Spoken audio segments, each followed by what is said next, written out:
ఒక బాధ్యతాయుతమైనటువంటి ప్రభుత్వం దాని మీద వారు లేవనెత్తినటువంటి అనేక అంశాలను అయితే నివృత్తి చేయాలి, లేదా వాటి మీద చర్చించి సవరించుకోవాలి, సరి అయిన వివరణ ప్రజలకు ఇవ్వాలి. నిన్న రేవంత్ రెడ్డి గారు అంటే ఎంత మరుగుజ్జు మనస్తత్వం అంటే, కేసీఆర్ గారు 7ంటికి ప్రెస్ మీట్ అయితే ఆయన 9 గంటలకు రాత్రి 9:30కి ఇంట్లో చిట్చాటు పెట్టడం అంటేనే ఆయన ఎంత సంకుచిత మనస్తత్వంతో, ఎంత మరుగుజ్జు మనస్తత్వంతో ఆయన గారు ముఖ్యమంత్రి పనిచేస్తుండో మనకు అర్థమవుతా ఉంది. సరే, అది ఆయన విజ్ఞత, ఆయనకు వదిలేస్తాం. ఇప్పుడు కేసీఆర్ గారి వ్యక్తిత్వం ఏమో హిమాలయాల పర్వతాలంత ఎత్తుగలిగిన వ్యక్తిత్వం కేసీఆర్ గారిది. రేవంత్ రెడ్డిది ఏమైపోయిందంటే ఒక మరుగుజ్జు మనస్తత్వం, సంకుచిత భావాలు కలిగినటువంటి వ్యక్తి. కేసీఆర్ గారు నిన్న ఒక స్టేట్స్మెన్ లాగా మాట్లాడారు, కానీ రేవంత్ రెడ్డి గారు నిన్న చిట్చాట్ రూపంలో మాట్లాడింది ఎట్లుందంటే ఒక స్ట్రీట్ రౌడీ లాగా మాట్లాడినట్టున్నది. సో ఒక గల్లీ గుండా ఓ దాదా మాట్లాడినట్టుగా ఒక స్ట్రీట్ రౌడీ లాగా రేవంత్ రెడ్డి గారు మాట్లాడారు. అంటే ఇంత చిల్లరగా మాట్లాడతారా? ఆయన కేసీఆర్ గారు చాలా గొప్పగా ఆయన మాట్లాడుతూ ఒక మాట అన్నారు, తెలంగాణకు నొక్కుబడనీయను అన్నాడు.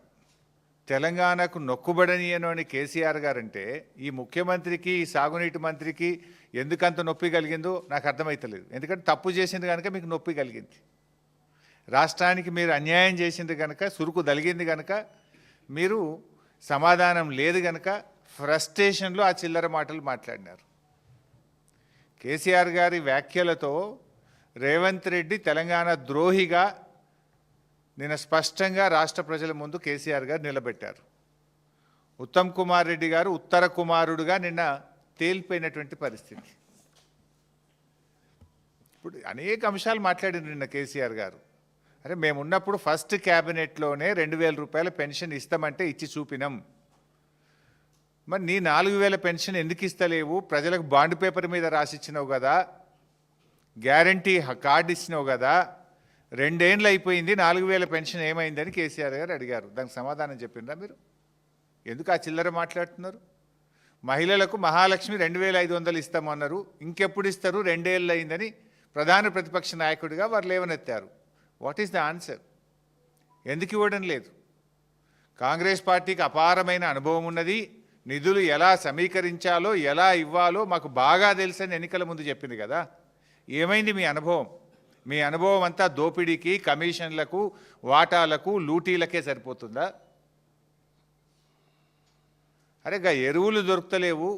బీఆర్ఎస్ ఉన్నప్పుడు ఆటో డ్రైవర్కి ఫోన్ చేస్తే ఇంటికాడ ఎరువుల బస్తాలు దించిపోయినరు, బాయికాడ దించిపోయినరు. కాంగ్రెస్ వచ్చినాక మళ్ళీ చెప్పుల లైన్లో పెట్టే పరిస్థితి వచ్చింది. మళ్ళీ యాపులేంది, మ్యాపులేంది, రైతులను ఎందుకు గోసబెడుతున్నారు అని కేసీఆర్ గారు మాట్లాడారు.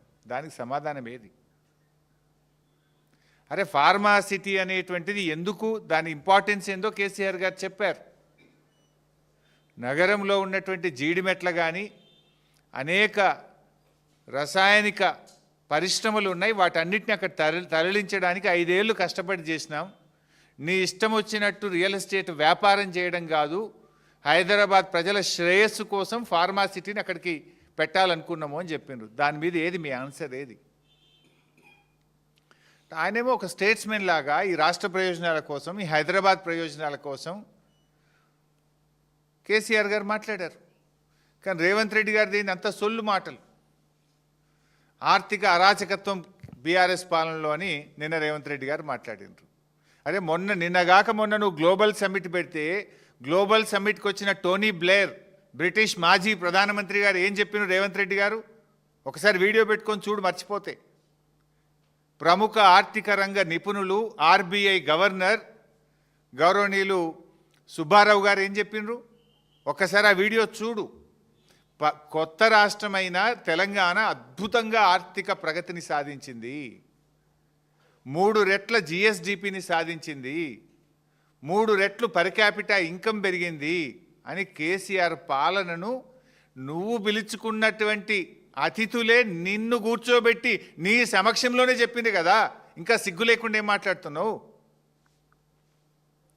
కేసీఆర్ గారు ఆర్థికంగా ఈ రాష్ట్రాన్ని పరిపుష్టిని సాధించారు, జిఎస్డిపి గ్రోత్ రేట్లో, పర్ క్యాపిటా గ్రోత్ రేట్లో దేశానికే మార్గదర్శకంగా ఈ తెలంగాణను నిలిపారు కేసీఆర్ గారని ఇలా ప్రపంచవ్యాప్తంగా పేరుగాంచిన టోనీ బ్లేర్ చెప్పిండ్రు. ఈ దేశంలో పేరుగాంచిన దువ్వూరి సుబ్బారావు గారు చెప్పిండ్రు. నువ్వు దోలుకొచ్చుకున్న గెస్ట్లే చెప్పిండ్రు. నువ్వు మాట్లాడేది నిజమా? ఆ ప్రముఖ ఆర్థిక రంగ నిపుణులు మాజీ ప్రధాని చెప్పేది నిజమా? ఎందుకు ఆ చిల్లర మాటలు మాట్లాడతావు? రాష్ట్రం పరువు తీయకు రాజకీయాల కోసం. ఈ రాష్ట్రం గొప్పగా ఉన్నది ఆర్థికంగా అని మాజీ ప్రధాని, మాజీ ఆర్బీఐ గవర్నర్లు ఒకవైపు కితాబిస్తుంటే నువ్వు రాజకీయాల కోసం ఎందుకు ఈ చిల్లర మాటలు మాట్లాడుతున్నావు? రాష్ట్ర ప్రజల పరువును ఎందుకు తీస్తున్నావు? రాష్ట్రం యొక్క గౌరవాన్ని ఎందుకు దెబ్బతీస్తున్నావు? రాష్ట్ర ప్రగతిని ఎందుకు దెబ్బతీస్తున్నావు అని అడుగుతా ఉన్నా. అసలు ఏమన్నా మాట్లాడితే ఏమన్నా ఒక సందర్భం ఉందా? ఇప్పుడు ఏదో పచ్చ కళ్ళద్దాలు పెట్టుకుంటే లోకమంతా పచ్చగా కనబడ్డట్టు ఈ రేవంత్ రెడ్డి బుద్ధే అది. ఎందుకంటే ఆయనే స్వయంగా చెప్పిండు, నా సొంత పార్టీ నాయకులనే తొక్కుకుంటా పెరిగినోన్ని అని నువ్వే చెప్పినావు కదా. నీ నాయకుడు, నీ మంత్రి కోమటిరెడ్డి వెంకటరెడ్డే చెప్పిండు 50 కోట్లు పెట్టి మావాడు పిసిసి అధ్యక్ష పదవి కొనుక్కున్నాడు అని. 50 లక్షల రూపాయలు లంచమిస్తూ రెడ్ హ్యాండెడ్గా ఒక ఎమ్మెల్యేను కొనుగోలు చేసే ప్రక్రియలో పట్టుబడ్డ దొంగవు నువ్వు. అసలు నీకు నిజాయితీ ఎక్కడదయా? మా దృష్టిలో ఒక పార్టీ అనేది తల్లి లాంటిది. పార్టీ అధ్యక్షులు ఒక తండ్రి లాంటి వారు. 25 సంవత్సరాలుగా ఒక రాజకీయ పార్టీలో నిజాయితీగా, నిక్కచ్చిగా నాయకుడి అడుగుజాడల్లో త్యాగాల పునాదుల మీద ఎదిగిన నాయకత్వం మాది. నువ్వేందే చదువుకున్నది బీజేపీ లాంటి నువ్వే చెప్తివి. అదేవిధంగా పెరిగిందేమో తెలుగుదేశం లాంటివి, నౌకరేమో కాంగ్రెస్లో చేస్తున్నా అనబట్టివి. రేపేడుంటావో తెలియని రకం నువ్వు.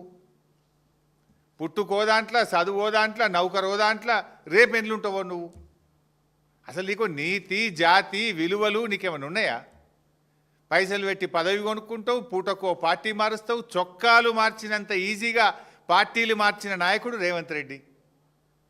అరే మేము సిల్వర్ జూబ్లీ జరుపుకున్నాం.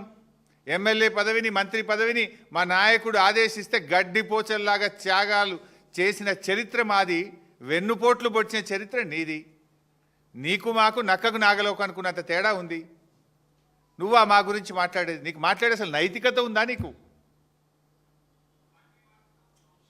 ఇవాళ నువ్వు ఎట్లా అంటే ఊసర వెల్లులు కూడా నిన్ను చూస్తే సిగ్గుపడతాయి. నువ్వు మాటలు మార్చే తీరు కానీ, నువ్వు పార్టీలు మార్చే తీరు ఊసర వెల్లులు కూడా సిగ్గుపడేటంత దారుణంగా ఉంది నీ పరిస్థితి. అరే నీ నోటితోనే సోనియా గాంధీని దేవత అంటివి, నీ నోటితోనే బలిదేవత అన్న రకం కదా నువ్వు. మొక్కాల నీ నోటికి. బలిదేవత అన్నది నువ్వే, దేవత అన్నది నువ్వే. రేపు ఇంకేమంటావు ఆమెను? అసలు నీకు స్టాండ్ ఉందా? నీకు ఒక సిద్ధాంతం ఉందా? నీకు ఒక పద్ధతి ఉన్నదా రేవంత్ రెడ్డి? నీకు